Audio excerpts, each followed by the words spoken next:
Hello everyone, welcome to the hub for innovators. अभी year कौन सा चल रहा है? 2022, राइट? पर अगर ये 2021 होता या 2023 भी, तो शायद हम में से कुछ लोगों को उतना फर्क नहीं पड़ रहा होता। मेजोरिटी का यही ओपिनियन होता है कि नेक्स्ट न्यू ईयर कब आ जाता है कुछ पता ही नहीं चलता। पर अगर मैं आपको बोलूं कि गुरुग्राम के एक O2O based startup, that is offline to online based startup DotPe ने सिर्फ एक कैलेंडर ईयर के अंदर टोटल 265 करोड़ की funding with a total of 55,000 merchants in last 20 days and total 75 lakh merchants सिर्फ 1.5 साल में अचीव कर लिए, तो जो रिएक्शन आपका है वैसा ही कुछ रिएक्शन मेरा भी था। इतना ही नहीं, in fact with in just 6 months of launch कई इंडस्ट्री एक्सपर्ट्स का मानना रहा कि डॉट पे जोमेटो स्विगी की डियोपोली को तोड़ने की भी कैपेबिलिटी रखता है। वहीं कुछ ने डॉट पे को जोमेटो स्विगी की डिक्टेटरशिप यानी मनमानी के against as a freedom fighter भी एक्सप्रेस किया। पर हम यहाँ जोमेटो स्विगी की किस मनमानी की बात कर रहे हैं और इसमें डॉट पे का क्या रोल है, तो इसको समझने के लिए हमें जानना होगा कि बेसिकली जोमेटो की रेवेन्यू स्ट्रीम्स क्या है, यानी कि जोमेटो किस तरीके से पैसा अर्न करता है। तो बेसिकली जोमेटो की 3 रेवेन्यू स्ट्रीम्स है। पहली है फूड डिलीवरी सर्विस, यानी कि कस्टमर जब भी जोमेटो के ऐप से कोई भी ऑर्डर करता है तो पर ऑर्डर कुछ % ऑफ कमीशन जोमेटो रेस्टोरेंट से चार्ज करता है, जिसे as a service commission fee बोला जाता है। दूसरा तरीका है एडवर्टाइजमेंट फी या फिर प्रायोरिटी लिस्टिंग फी, यानी जब भी कोई कस्टमर जोमेटो के ऐप पे कोई भी रेस्टोरेंट या डिश को सर्च करता है तो जो रेस्टोरेंट्स में ऊपर सबसे ज्यादा विजिबल होगा कंपेयर टू अदर रेस्टोरेंट्स, उससे एक सरप्लस अमाउंट चार्ज किया जाएगा, जिसको एक प्रायोरिटी लिस्टिंग फी बोला गया है। और तीसरा तरीका है बिजनेस कंसल्टेंसी सर्विस, यानी कि अगर हम गौर करें तो जोमेटो का एक सबसे बड़ा पॉजिटिव पॉइंट है कि जोमेटो के पास में हर कस्टमर के डाइटरी हैबिट का पूरा डेटा है, यानी कि किस सिटी में कौन सी डिश कौन से टाइम पर एंड किस प्राइस रेंज में कौन से एज ग्रुप के लोग बाय कर रहे हैं, वो डेटा पूरा जोमेटो के पास है। और जोमेटो इस डेटा को जो बड़े बड़े रेस्टोरेंट्स की चेन्स हैं उनको सेल करके उनके जो न्यू बिजनेस है या एग्जिस्टिंग बिजनेस है उसमें उनकी जो प्रॉफिटेबिलिटी है उसको इंक्रीज करने में उनकी हेल्प कर सकता है। ये समझने के बाद हम गौर करते हैं कि जोमेटो स्विगी अपनी मनमानी कर किस तरीके से रहे। तो जोमेटो स्विगी रेस्टोरेंट से सर्विस कमीशन के नाम पर 25 से लेकर 35% तक हाई कमीशन चार्ज करते हैं। और अगर इसी नंबर में प्रायोरिटी लिस्टिंग प्राइस या फिर एडवर्टाइजमेंट फी को मिला दिया जाए तो ये नंबर 50% से लेकर 75% तक भी पहुंच जाता है। और इसमें सबसे बड़ी बात यह है कि जो रेस्टोरेंट के अपने ही कस्टमर्स का डेटा है वो जोमेटो रेस्टोरेंट्स के साथ शेयर नहीं करता है, तो जिसकी वजह से अगर लेट से किसी पर्टिकुलर रेस्टोरेंट को किसी रिपीट या लॉयल कस्टमर को कोई एक्स्ट्रा डिस्काउंट या स्पेशल ऑफर देना हो तो वो रेस्टोरेंट वो चीज नहीं कर सकता है। तो इन्हीं सब इश्यूज की वजह से, चाहे वो डिस्काउंट डिसाइड करना हो, चाहे वो कस्टमर का डेटा एक्सेस करना हो, जो रेस्टोरेंट्स हैं वो अपनी कंप्लीट ऑटोनॉमी अपने ही बिजनेस पर खोते जा रहे हैं। रेस्टोरेंट्स की इन्हीं प्रॉब्लम के चलते NRAI national restaurant association of India, जो कि 5 लाख से ज्यादा रेस्टोरेंट्स के राइट्स और इंटरेस्ट को प्रोटेक्ट करती है, ने 1 जुलाई 2021 को जोमेटो स्विगी के अगेंस्ट हैवी डिस्काउंट के लिए प्रेशराइज करने, डेटा मास्किंग यानी कस्टमर्स का डेटा रेस्टोरेंट्स के साथ शेयर न करने और प्लेटफॉर्म न्यूट्रलिटी का वोलेशन यानी एडवर्टाइजमेंट सर्विसेज के लिए CCI competition commission of India में कंप्लेंट रेज की। NRAI ने बताया कि due to these issues 80% restaurants ने ऑलरेडी जोमेटो स्विगी जैसे फूड एग्रीगेटर एप्स का अल्टरनेटिव यानी विकल्प ढूंढना शुरू कर दिया है। इन्हीं सबके बीच एक नए बिजनेस मॉडल के साथ रेस्टोरेंट का मसीहा बनकर आया गुरुग्राम का एक offline to online based startup DotPe. DotPe world के सबसे बड़े पेमेंट गेटवेज में से एक पेयू के एक्स फाउंडर मिस्टर शिलाज नाग ने अपने colleagues mister Anurag Gupta and mister Ganesh Sharma के साथ मिलकर फाउंड किया।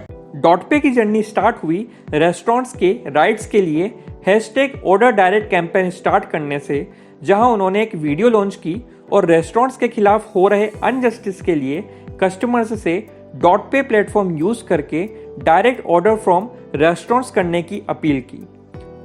शायद आप लोगों को यह भी लग रहा होगा कि आप खाना तो हमारे यहां से ही ऑर्डर कर रहे हैं, तो इसमें कोई इतनी बड़ी दिक्कत की बात नहीं है। लेकिन दिक्कत यह है कि आप खाना ऐप से ऑर्डर कर रहे हैं, जिसकी वजह से हमारे बिजनेस का कंट्रोल उनकी तरफ झुकता ही चला जा रहा है। वो डिसाइड करते हैं कब किसको कौन सी रेस्टोरेंट का नाम दिखाना है। कमीशंस, ऑफर्स, डिस्काउंट्स, ये सब हमारी जेब से जाता है। यही नहीं, डॉट पे ने पैंडेमिक के टाइम मर्चेंट्स को फ्री डिलीवरीज ऑफर करके डायरेक्ट टू ऑर्डर मार्केट में अपनी जगह बना। अब आपके मन में एक सवाल उठ रहा होगा कि डॉट पे एग्जैक्टली काम कैसे करता है, इसका बिजनेस मॉडल क्या है और ये जोमेटो एंड स्विगी जैसी स्ट्रॉन्ग ड्यूओपोली को किस तरीके से चैलेंज कर रहा है। इंटरेस्टिंगली डॉट पे का कोई अपना ऐप नहीं है। डॉट पे ने ऐप डाउनलोड करने की टीडियस प्रोसेस को हटाकर हर रेस्टोरेंट के लिए एक कस्टमाइज्ड माइक्रो वेबसाइट या डिजिटल प्लेटफॉर्म तैयार किया है, जहां से कस्टमर डायरेक्ट उस पर्टिकुलर रेस्टोरेंट से फूड ऑर्डर कर सकते हैं। यानी अगर आपको फूड ऑर्डर करना है तो आप फूड एग्रीगेटर ऐप्स जैसे कि स्विगी या जोमेटो के थ्रू जाने के बजाय गूगल या सोशल मीडिया से डायरेक्ट उस पर्टिकुलर रेस्टोरेंट की वेबसाइट, जो कि एक्चुअली डॉट पे पावर्ड रहेगी, से ऑर्डर कर सकते हैं। एडिशनली डॉट पे कस्टमाइज्ड डिजिटल कैटलॉग्स भी रेस्टोरेंट्स को प्रोवाइड कर रहा है, जहां से रेस्टोरेंट्स 150 प्लस अवेलेबल कैटलॉग्स में से अपने पसंद का प्लेटफॉर्म का डिज़ाइन, स्टाइल एंड मेन्यू को सेलेक्ट कर सकते हैं। इसके साथ ही डॉट पे प्लेटफॉर्म व्हाट्सएप इंटीग्रेटेड भी रहेगा, यानी कस्टमर को उसी रेस्टोरेंट से अगर नेक्स्ट टाइम भी ऑर्डर करना है तो कस्टमर डायरेक्टली व्हाट्सएप से ये ऑर्डर प्लेस कर सकेगा। And most importantly her customer के डेटा का एक्सेस रेस्टोरेंट के पास रहेगा, जिससे वो अपने रिपीट या लॉयल कस्टमर को स्पेशल डिस्काउंट भी दे सकता है। यानी कोई कस्टमर लेट से 5th टाइम उस रेस्टोरेंट से ऑर्डर कर रहा है तो उसे फर्स्ट टाइम कस्टमर के कंपैरिजन में ज़्यादा डिस्काउंट एंड लॉयल्टी पॉइंट्स दिए जाएंगे, जिसे वो सब्सिक्वेंट ऑर्डर में रिडीम भी कर सकेगा।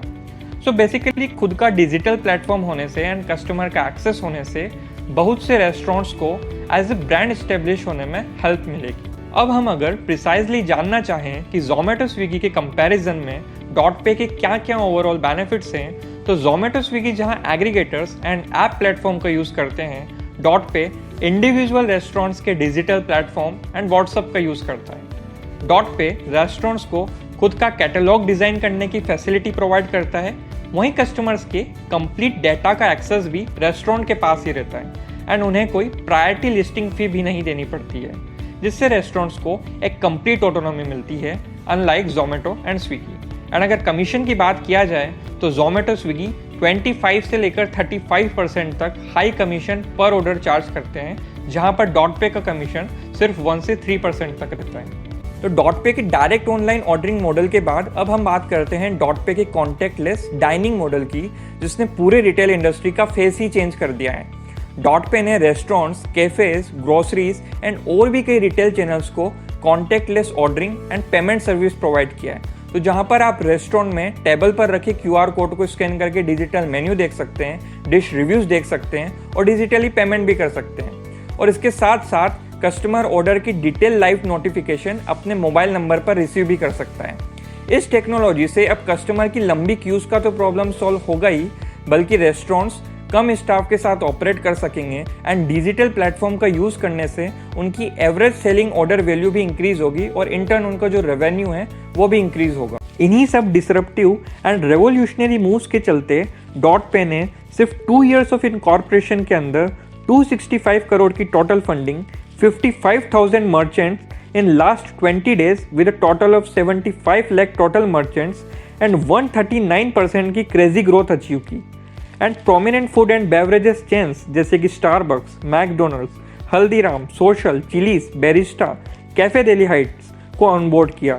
एंड इसके साथ ही डॉट पे सिर्फ फूड एंड बेवरेजेस सेगमेंट तक ही लिमिटेड नहीं रहा, बल्कि डॉट पे अपनी digital ordering and payment service provide करके groceries, supermarkets, malls and most of the retail channels को ऑफलाइन टू ऑनलाइन ऑनबोर्ड कर चुका है। अब एक पर्टिनेंट क्वेश्चन रेज होता है कि माना डॉट पे की unique business model and dozens of benefits की वजह से डॉट पे ने मार्केट में पेनिट्रेट किया, बट ऐसे क्या क्या फैक्टर्स रहे जिसकी वजह से सिर्फ 1.5 से 2 साल के अंदर डॉट पे ने इतने सारे अचीवमेंट्स एंड माइलस्टोन्स कवर कर लिए। इसको जानने के लिए मैं शार्क टैंक के शार्क मिस्टर अनुपम मित्तल की 3T की थ्योरी यूज करना चाहूंगा, जो कि उन्होंने हाल ही में शार्क टैंक के एक एपिसोड में शेयर की है, जहां पे फर्स्ट T है टीम, जहां अर्ली स्टार्टअप्स को सालों काम करके रेवेन्यू जनरेट करके फंडिंग मैनेज करनी होती है। वहीं पर डॉट पे के पास फर्स्ट ट्रैक्शन जनरेट करने या फर्स्ट कंज्यूमर अर्न करने से पहले ही पेमेंट गेटवे पेयू से फंडिंग थी, और उसका एक सबसे बड़ा रीज़न था डॉट पे के फाउंडर मिस्टर शैलाज नाग, जो कि पेयू इंडिया के को फाउंडर रहे हैं। और इसकी वजह से डॉट पे को कभी भी कैपिटल क्रंच या पैसे की दिक्कत नहीं रही, जिससे उसे ग्रो करने में एक बहुत बड़ा बूस्ट मिला। और इसके साथ ही अगर हम टीम की बात करें तो डॉट पे के तीनों फाउंडर्स को मोर देन अ डिकेड का एक्सपीरियंस है इन द फिनटेक इंडस्ट्री, जिससे उनको एग्जीक्यूशन में काफ़ी हेल्प मिली। दूसरा फैक्टर है टाइम। डॉट पे ने मार्केट में एंट्री बिल्कुल राइट टाइम पे ली, जब जोमेटो एंड स्विगी के अगेंस्ट वाइड स्प्रेड लेवल पर NRAI एंड रेस्टोरेंट्स प्रोटेस्ट कर रहे थे। डॉट पे एक बेस्ट सुटेबल अल्टरनेटिव की तरह सामने आया। और इसके साथ ही तीसरा फैक्टर है टेक्नोलॉजी। डॉट पे ने cutting edge enterprise grade technology powered by artificial intelligence and machine learning use की, एंड स्केलिंग के लिए उसने AWS यानी अमेजन वेब सर्विस का यूज़ किया। तो ये सब जानने के बाद एक पर्टिनेंट क्वेश्चन उठता है कि क्या जोमेटो और स्विगी खत्म हो जाएंगे? तो देखिए, इतना आसान नहीं है। इसको समझने के लिए हम जानते हैं कि किसी भी बिजनेस में दो सबसे बड़े स्टेक होल्डर्स होते हैं, एक होता है बायर और एक होता है सेलर। इस वाले केस में बायर है हमारे कस्टमर्स जो कि रेस्टोरेंट से फूड ऑर्डर करते हैं थ्रू जोमेटो, और सेलर है हमारे रेस्टोरेंट्स, राइट। तो अगर हम देखेंगे जो फूड एग्रीगेटर एप्स है जोमेटो एंड स्विगी, वो रेस्टोरेंट से काफी हेफ्टी कमीशन चार्ज करते हैं। बट द थिंग इज कि वो इन्हीं हेफ्टी कमीशंस को यूज करके जो कस्टमर्स हैं उनको डीप डिस्काउंट्स प्रोवाइड करते हैं। तो माना कि रेस्टोरेंट जो है वो एक वाइड स्प्रेड लेवल पर जो रेस्ट्रिक्शंस हैं या जो पेक्यूलरिटीज हैं जोमेटो एंड स्विगी की, उनसे ना खुश है, but at the same time customers are still happy with them. और इसके साथ ही जो सेकंड पॉइंट आता है वो आता है हैबिचुअलिटी का, यानी जो कस्टमर्स है वो हैबिचुअल हो चुके हैं फूड एग्रीगेटर एप्स जैसे कि स्विगी एंड जोमेटो यूज करने के लिए। यानी कि रेस्टोरेंट्स को डॉट पे के प्लेटफॉर्म पर लाना कहीं गुना आसान है एज कंपेयर टू कस्टमर्स को डॉट पे के प्लेटफॉर्म पर लाना। यहाँ पर तीसरा पॉइंट आता है कस्टमर की चॉइस। डॉट पे का जो बिजनेस मॉडल है वो बेसिकली रेस्टोरेंट्स की इंडिविजुअल वेबसाइट एंड व्हाट्सएप पर डिपेंडेंट है। वहीं पर ऐसे बहुत से कस्टमर्स हैं जो इंडिविजुअल रेस्टोरेंट की वेबसाइट पर जाकर ऑर्डर करने से ज्यादा एक फूड एग्रीगेटर ऐप पर जाना पसंद करेंगे, क्योंकि फूड एग्रीगेटर ऐप पर आप वन टाइम पर मल्टीपल रेस्टोरेंट्स देख सकते हैं, मल्टीपल डिशेज एक साथ व्यू कर सकते हैं। तो उन लोगों के लिए फूड एग्रीगेटर ऐप जो होगा वो एक ज्यादा कंफर्टेबल एंड कन्वीनियंट चीज है। और फोर्थ पॉइंट आता है यहाँ पर फूड डिलीवरी सर्विस, जो कि फूड एग्रीगेटर ऐप जैसे कि जोमेटो एंड स्विगी की एक्चुअली में स्ट्रेंथ है। पर वहीं अगर हम फूड डिलीवरी सर्विस डॉट पे की बात करें तो डॉट पे की कोई अपनी फूड डिलीवरी सर्विस नहीं है, वो third party food delivery service apps जैसे कि रैपिडो एंड डंजो का यूज करता है। तो फ्यूचर में किस तरीके से डॉट पे की डिलीवरी सर्विस की एफिशिएंसी रहने वाली है वो बेसिकली डिपेंड करती है जो उसकी third party food delivery apps है जैसे कि रैपिडो एंड डंजो, उनकी सक्सेस पर। और यहाँ पर last and one of the most important point आता है कि डॉट पे अभी भी काफी नेसेंट स्टेज पर है। अगर हम डॉट पे के टोटल ईयरली ऑर्डर्स की बात करें तो जोमेटो एंड स्विगी की कंपैरिजन में डॉट पे के टोटल ईयरली ऑर्डर्स 5% से भी कम है। यानी कि अगर फ्यूचर में डॉट पे के प्लेटफॉर्म से रेस्टोरेंट्स को ऑर्डर कम मिलते हैं तो रेस्टोरेंट्स के पास कोई ऑप्शन नहीं रह जाएगा बल्कि जोमेटो एंड स्विगी के साथ ही कंटिन्यू करने से। और अगर इसके साथ ही अगर जोमेटो एंड स्विगी अपने जो रेस्ट्रिक्शंस हैं, अपनी जो पॉलिसीज है उसमें फ्लेक्सिबिलिटी ले आते हैं, लाइक अगर वो सर्विस कमीशन को कम कर देते हैं and eight the same time customers का डेटा रेस्टोरेंट्स के साथ शेयर करने लग जाते हैं, तो may be in future dot पे का इस food and beverage segment industry में टिक पाना काफी ज्यादा डिफिकल्ट हो जाएगा। तो अब हम हमारे सेशन के एक लास्ट पर्टिनेंट क्वेश्चन पर आते हैं कि फिर फ्यूचर में food and beverage industry actually में दिखने कैसी वाली है। तो अगर मैं अपना ओपिनियन बताऊं तो जो B2C एप्स है लाइक जोमेटो एंड स्विगी और जो डायरेक्ट टू कंज्यूमर एप्स हो गए लाइक डॉट पे, ये दोनों मार्केट में कोएग्जिस्ट करने वाले हैं। अगर मैं डॉट पे की बात करूं तो डॉट पे जो इंडिविजुअल रेस्टोरेंट्स को अपना कस्टमाइज्ड वेब प्लेटफॉर्म प्रोवाइड कर रहा है, उससे बहुत से रेस्टोरेंट्स को एज ए ब्रांड एस्टेब्लिश होने में हेल्प मिलेगी। And eight the same time Zomato and Swiggy जैसे फूड एग्रीगेटर एप्स जब डॉट पे को उभरते हुए देखेंगे तो वो अपनी पॉलिसीज में काफी ज्यादा रिलैक्सेशन भी कर रहे होंगे, यानी कि वो अपना सर्विस कमीशन कम कर रहे होंगे and eight the same time वो कस्टमर्स का डेटा भी रेस्टोरेंट के साथ शेयर कर रहे होंगे।